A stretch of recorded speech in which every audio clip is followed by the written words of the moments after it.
There's a whole lot going on with the Red Sox GM search right now.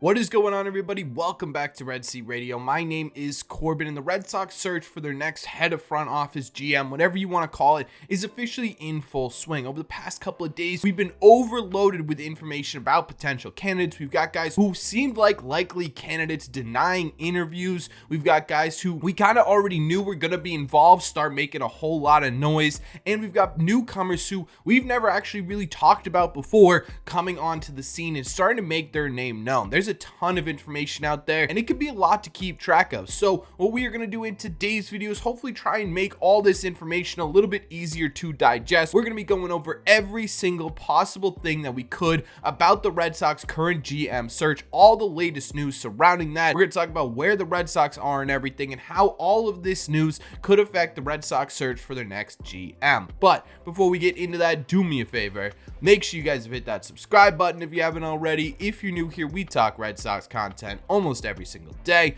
Also, make sure you guys have hit the like button on this video as well. Helps these videos out a ton, and it would mean a lot to me. Thank you all very much for clicking on this one. Let's get into it. Okay, so I think the easiest way to break this up is to do it in three separate categories. Confirmed in, people who are definitely being interviewed. Confirmed out, people who have declined an interview. And not confirmed at all, people who are sort of in the middle, tied to the Red Sox, but not really one way or the other. Let's start by talking about the people who are officially out on the Red Sox GM search. And there are 5 names included here over the last week or so, but 3 of them, in my opinion, were really big news. The first one being Sam Fuld, a GM of the Philadelphia Phillies. This was a guy who had been rumored for a little bit to be a top target by the Boston Red Sox. He immediately denied and declined to interview with the Red Sox, so Sam Fuld is officially out on the running for Red Sox GM. Another one being Brandon Gomes, a GM with the Dodgers. This was a guy who I was really interested in. He seemed like sort of the perfect marriage and perfect fit for the Boston Red Sox in terms of his past experiences and everything like that. This was a guy who immediately again denied and did not even interview with the Boston Red Sox. He actually did talk about it a little bit. He said that he loved it out in LA, his family loved it out in LA, and he really just wasn't looking for any other opportunities. So one of the things that really sticks out to me with these denials specifically is that both of these guys are second in commands right now, right? These are guys who are under really kind of infamous GMs or head of baseball operations in Major League Baseball, and Friedman and Dombrowski, right? They probably aren't moving up anytime soon. So it would feel like these guys specifically, who have done a great job as the number 2, would love to jump at the opportunity to stay in a really big market, in a really historic team, and become that number 1. So it's interesting to me that they sort of just very quickly denied the Boston Red Sox. Now, again, we've talked about some of the issues why they could be denying it. It could have nothing to do with that at all. I just think it's really interesting for the Red Sox perspective. Now, the other person that I wanted to include in this was Raquel Ferreira, who is an internal assistant GM with the Boston Red Sox. She's done a lot of great things here, and she's been here for 25 years, yet she denied an interview as well, stating it just wasn't the right time for her family. So that's 3 people off the board almost immediately, 2 of them being guys who were top Red Sox targets outside of the organization, and Raquel obviously being a fantastic option inside the organization, have denied the Red Sox interview. There were 2 other people who were listed over the last week. In my opinion, less big news than these guys. You had Mike Hill, who I mentioned in our last GM video. He's working with the major league offices, doesn't want to stop working for the major league offices. Okay, fine. And then you've got John Daniels, who was the longtime Rangers GM. He didn't exactly have the best overall statistics when it comes to what he was able to do as a GM for the Texas Rangers, but his fingerprints were all over this team that is now currently in the ALCS, stating again, family reasons seems to be a common theme right now.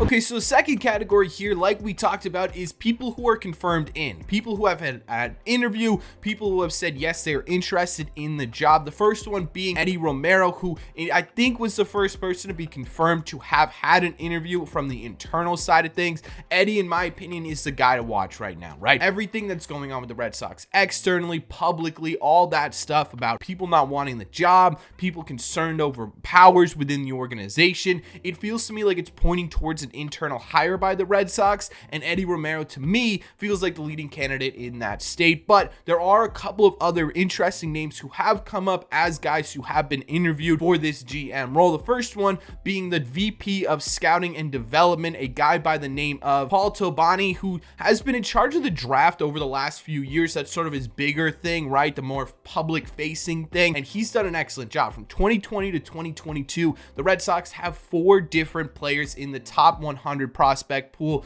in Major League Baseball, and 3 of them were from that draft era. So that he's done a really great job at what he's doing. The development part of his job, obviously, he's done a great job with that, right? People taking huge leaps this year in the minor leagues, and really over the last couple of years, really sort of transforming themselves in the minor leagues has a lot to do with Paul Tobani. So that's a really interesting name to keep an eye on. We'll learn more about sort of his background and how he works in a GM type role as he moves forward with these GM interviews. The other guy is assistant GM Mike Groupman, who I don't have a ton of information on, but he has been a part of the organization for a while and seems to be a guy who within the Red Sox is really up to and really admired. He's the guy that is liked within his own community, so he could be an interesting option as well. On top of that, you do have a few names from outside the organization who have already been interviewed by the Boston Red Sox. The bigger one, in my opinion, is a guy by the name of Thad Levine, who is currently the GM of the Minnesota Twins, working as sort of the second in command to Derek Falvey. He might not be the number 1 in Minnesota, but he still had a lot of power over there, and this to me is a really exciting option. He's a guy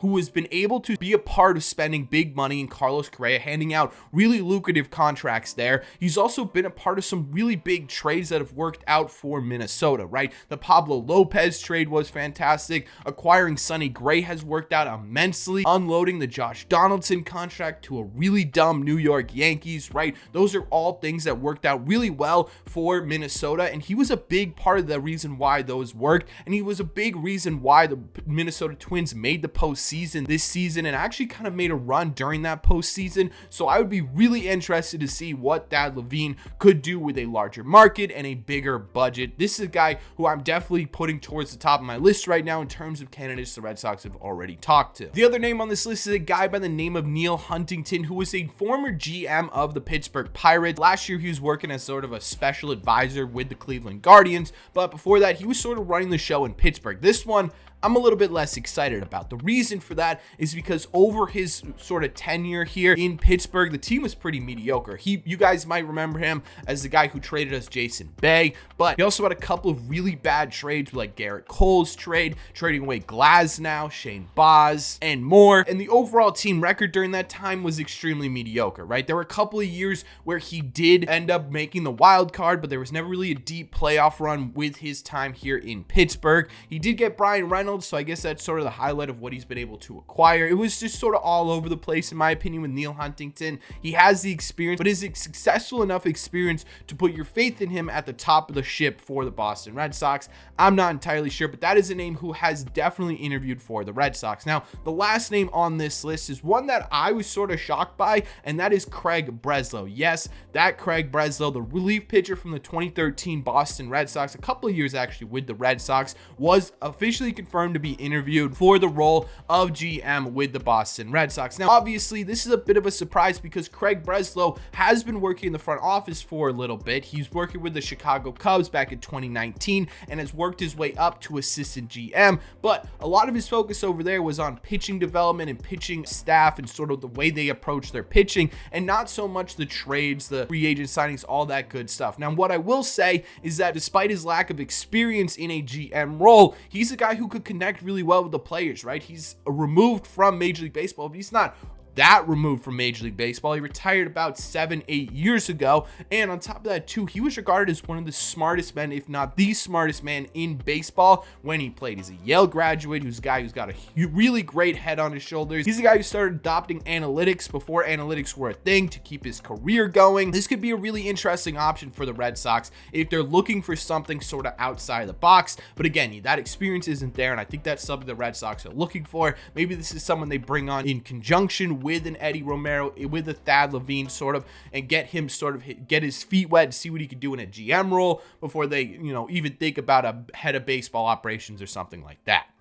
And the final category we're talking about today are names that have been mentioned a lot within the Red Sox sort of circles here, but they haven't been connected to officially be attached to the Boston Red Sox. The first being Josh Burns, assistant GM of the Dodgers. This is a guy we've talked about a couple of times here. I would be really excited if they could somehow convince Josh Burns to leave the Dodgers organization. He was GM of the Padres for a little bit, and in the Dodgers organization, he has sort of been at the helm of their farm system, which has really turned around and become one of, if not the best pipelines in the major leagues. Josh Burns would be a fantastic addition, but again, still no exact confirmation he's been interested in the Red Sox job. Outside of that, you got James Click, who won a World Series with the Houston Astros last year. But the one thing I will say about James Click is that he left Houston because of the problems he was facing with ownership being too involved and the manager having too much power. It sounds kind of familiar, and with James Click, he is good friends with Chaim Bloom. He's going to be talking to Bloom about everything.